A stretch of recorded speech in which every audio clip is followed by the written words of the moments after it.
नमस्ते। इस वीडियो में मैं आपको दिखाऊंगा कि नाबिया म्यूज़िक पर माइक्रोसॉफ्ट एज ब्राउज़र कैसे इंस्टॉल करें। तो आपको अपने गूगल प्ले स्टोर को खोलने से शुरू करना होगा। फिर सर्च बार पर क्लिक करें और एज टाइप करें। अब कृपया सर्च पर क्लिक करें और फिर इस ब्राउज़र को सावधानीपूर्वक चुनें और ध्यानपूर्वक इंस्टॉल पर क्लिक करें।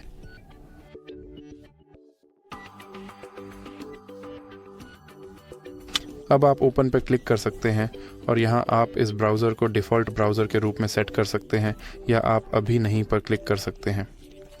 अब आपको अपने डेटा और पिछले सेटिंग्स की पुष्टि करनी होगी। देखें, मेरा माइक्रोसॉफ्ट एज ब्राउज़र इंस्टॉल हो चुका है और तैयार है। तो इस वीडियो के लिए इतना ही। अगर आपको ये पसंद आया तो लाइक करना और सब्सक्राइब करें।